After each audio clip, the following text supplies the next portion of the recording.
So for your assessment, which can be found if I go back onto your website, this end of term report and presentation. So going into that, you're giving your assessment. Forestry, you're going to write about trees or forests. Pick one thing. I think this one thing has to be focused on, because I don't want you to tell me about what a forest is, okay? Instead of that, I want you to focus in on one something, whatever that something is. It needs to be one thing that everyone should know about. Similarly with horticulture, then it'll be one thing that everyone should know about plants. So be that the advantage of, disadvantage of, the use of whatever plant in medicine, the use of whatever trees or whatever mycelium or what it's all about. Any of those, you decide. So we have our word count, we have our Microsoft Word features that you should have. You will have your cover page on Microsoft Word. If I just open that again. And when you're in Microsoft Word, you will want a cover page. So I'm gone into File, New, and the blank document at the very, very beginning. So put in a cover page, insert your cover page, choose any one of those, delete whatever contents that isn't relevant. So for me, let's say I don't have an abstract, so I'm going to delete that contents. I don't want the title abstract. Instead, I'm going to delete that. So I don't need that. Yeah, I have my name, and yeah, I will put in my BSc. There's my title. I don't need a subtitle, so delete it. Okay, so everyone should know, about, and whatever it might be. Right, so that will be page 1. Page 2 then will be your table of contents. So I'll just start here. Your page headers will have your name, your footer will have your page number. So to get into the headers and footers, you can see I'm actually sitting under insert, and there's headers and footers. But in class, the way I showed you how to go into headers and footers, just zoom back in there into my normal, is up at the top of my page. See the way it's kind of blanked off, I suppose? You're not allowed to type in there because it's within the margin. But in there, I can double click on it and it brings into focus my headers and footers. So in there, I can put in my name, if I could spell it. And I can scroll down to the end, and in my footer, there's my footer. I can put in, there's page number. So you can see you have a new header, home, insert, design, layout, header and footer. So in there, you get this header and footer options. I can put in my page number. Do you want my page number to be at the top of the page? It'd be a bit weird. At the bottom of the page, usually, yes, it's the bottom right is where your page numbers will be. And these are all just, you can choose whichever one you like. I don't mind which one you use. Okay, so if I choose my page number in there in my footer, and that was it. To get back out, you can see now I can't actually edit my content in my document, because think of this as being 2 layers. Your header and footer is to the foreground of this document. So now I can either double click on my white space here. So if I click, it'll bring it out, or else I can click on this close header and footer. So usually just a double click will bring me back into my document. So I might have introduction to, and whatever it might be. On the next page, I'm going to press Control and Enter and put a new title down here saying current research. Okay, so current research in there. If these were titles, so I could say according to, and I go off and I start my references and I put in my citations and all the rest. So according to Tom Kent, according to Cara Daly, whatever it might have been, you can put in whatever content it is. To create, you can see as part of my requirements for the document, it says include appropriate use of heading styles throughout. Okay, so this appropriate use of heading styles, the purpose of this is when you use heading styles, so heading 1 style, heading 2 style, heading 3 style, your heading 1 will be your main heading, and then your heading 2 will be a subheading of it. So for example, if I was to put in my table of contents here, I want to put in introduction to, where's my Word document? The word introduction to, I want to change that into being a heading styled piece of text. So I will quote about this document, discuss whatever it might be. Pros and cons of, right? So there's my introduction to it. Then on the next page, I have current research. I can say current research in Ireland, whatever it might be. This is my heading, so I'm going to tell it it's a heading 1 style. And then I put in all of my documents, and then down at the end, if I control and end, bring me to the end, and I'll put in a new page. And at the last page, you will, when you get to it, you'll have your references. So at the minute, my references tells me there's no source in my current document because I have no sources in my current document. So now my document has made use of heading 1 styled pieces of text. So once you use this back in my home ribbon, once I've used this heading style 1, if there was a subheading, it might be a heading style 2. But once I've used those, if I control and home, here's my cover page. And on page 2, I'm going to make some space. I'm going to push down my introduction. At the beginning of the word introduction, I'm going to control and enter to move that to page 2. Page 3 it will be now. Cover page. And now I have a page where I want to put in my table of contents. When you go into references, so I have my cursor where I want my table of contents to be. Step 1. Step 2, references, table of contents, and tell your Microsoft Word, pull out everywhere that I have formatted a piece of text as being a heading 1 styled piece of text or heading 2 styled piece of text, put them into my table of contents. So if I click on that now, there is my content that is styled as, styled as heading 1 text, okay? So page 1 is my cover page, page 2 is my table of contents, page 3 then brings me into my introduction to, and all the rest starts off with all of my content. So that's why you are to include, and that's why and that's how you're to include a table of contents, an automated table of contents. It gives a really professional look to any document. Include appropriate images formatted to allow for repositioning and resizing. So let's say I wanted it to be ash dye back. Right, so I can go into my images.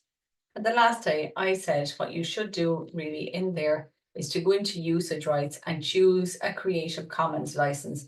It just means that any images that you're using have been willingly signed over to allow you to use them, right? So you can see all the pages that they're coming from, their sources. So Planet, Net and Wikimedia and Flickr and wherever else it might be.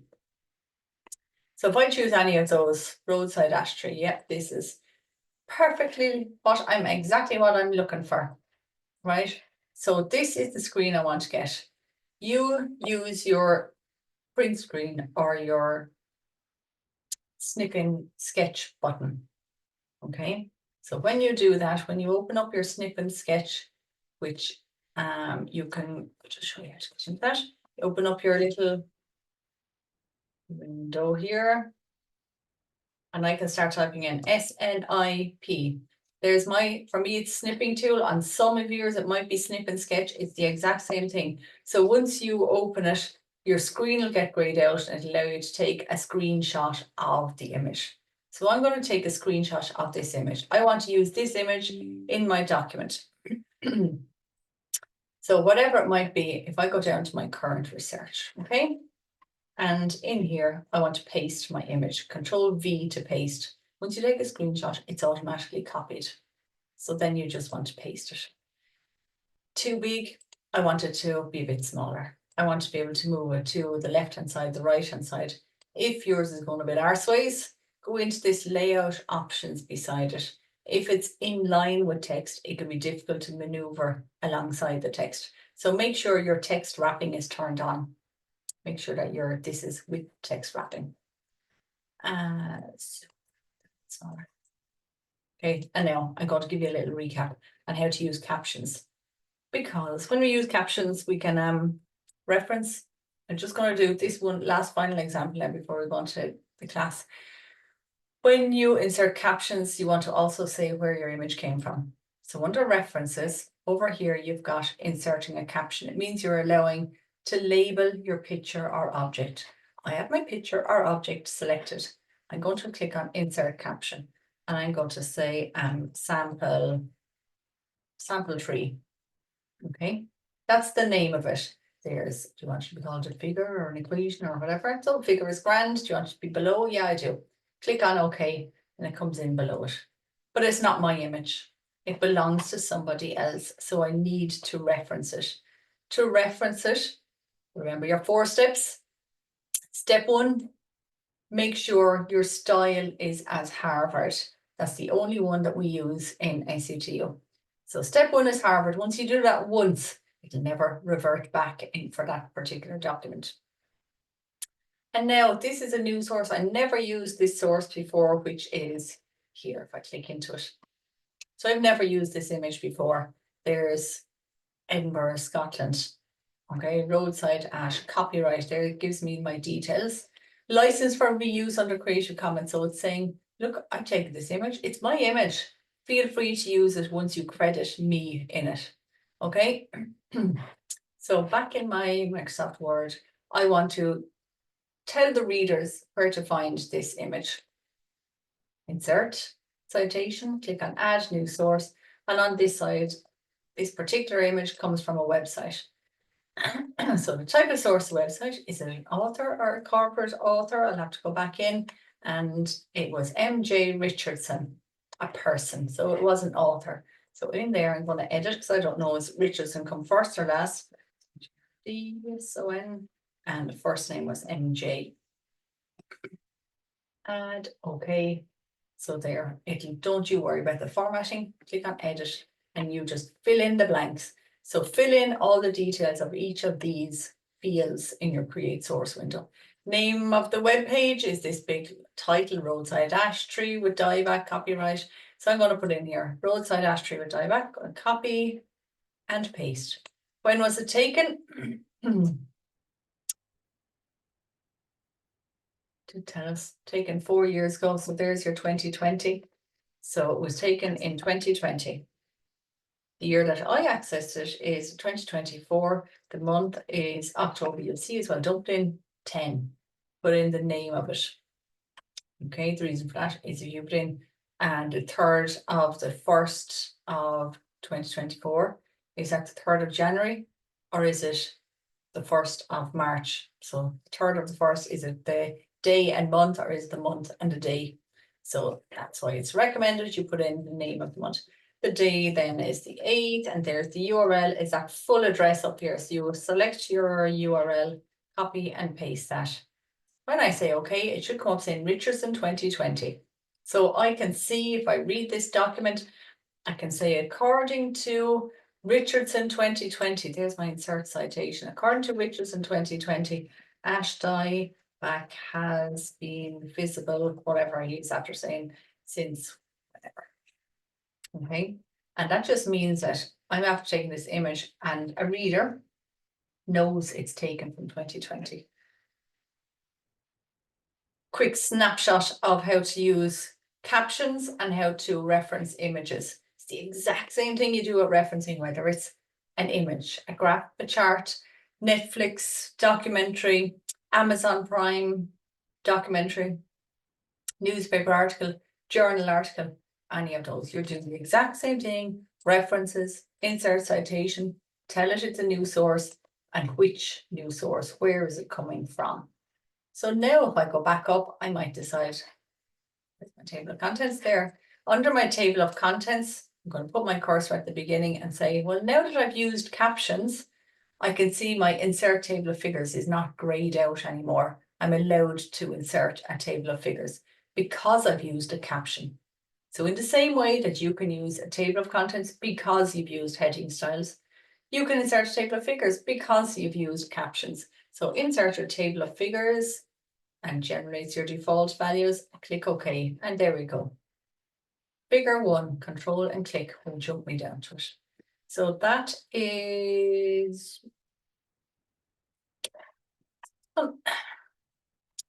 this part. So they're repositioning, resizing, put in your caption, put in your citation to refer to the original source, and then put in your table of figures to appear under the table of contents. You must source at least one example of an academic journal. Okay, you must source at least one example of a newspaper article, and you must source at least one example of a website. And your reference list, as it is on my document there in the background, if I go Control End, I've no source at the minute. I'm going to update it because I put in source, I got an image from someplace. So I do have a source of information, and now it's after updating it there. And down here, make sure you check, you put your academic hat on and you test, you do the craft test. Check, is there information current?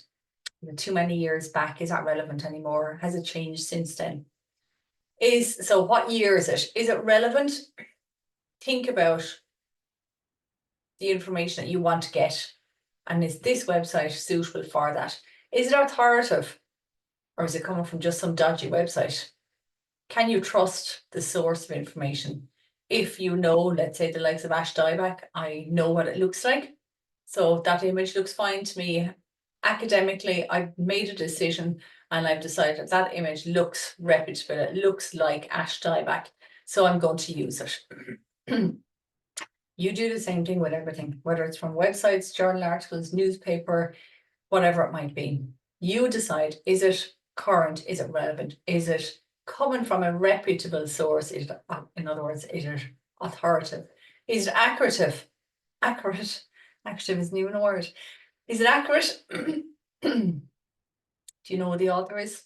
So especially when it gets into statistics, 75% have shown. So you see on all those ads on telly of skincare and everything, oh, 99%. And then the survey was 20 people. Or it doesn't tell you what the survey was. So is your information accurate? Academically, is it accurate? And is it purposeful? Is there bias in it? Are they just saying that because they want us to buy it? Okay, so that's your craft test. So key questions that you should be asking. You should know who the author is or who's responsible. So whether it's a person or whether it's a company or an organization. What date are you using this information from? Is there evidence? So if they're saying it was 75% or 99%, well then have they done surveys? How many was in the survey? Was it in Ireland or where? Where is it from and where's your information sourced? So again, finally, keep your document consistent. Use your format painter where you can copy the formatting. When you copy and paste from the web, oftentimes your text can go a bit wrong, inconsistent formatting. So for example, if I was after taking down some piece of information, let's just go in here for a second. And I just source a piece of information. Hashtag, oh, that's because I have my hammer.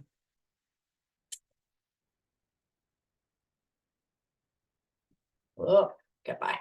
I want to clear that. I'm not looking for Creative Commons. So in here, if I just take a bit of information and I paste it into my Word document, and what about since whatever, and I put in some information and I see that the text, let's say, I'm just going to change it here on purpose. So it could come up weird. You get text that the formatting isn't consistent. You can't leave a document with some text in Times New Roman and some text in whatever this is, Courier New. So instead of that, you be consistent with your text. You copy the formatting. You all know how to copy and paste. You're proficient in that at this stage. Your Control C and your Control V. Up in your home ribbon, you've got that little format painter. Use it. Under this little section, according to, click on Format Painter and drag it down over the text that you want to apply that formatting to. So then you get, like magic, a nice consistent looking document.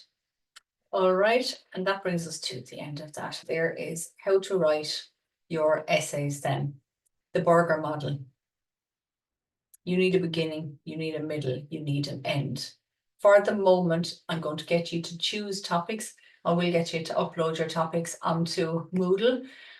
in the next week or so, because I want to ensure that nobody is overlapping. Otherwise, it makes for terrible presentations, because somebody comes on and they do ash dieback and there's 4 more to come. By the time the 4th student comes up to stand and talk about ash dieback, they feel like saying, look, I've nothing else to add to this because you're after hearing it 3 times already. So I make sure that everybody chooses different topics, and then you think about how to write that. So I'll go through a bit more on that at a later stage. Okay, so for the moment, you can think about your topics.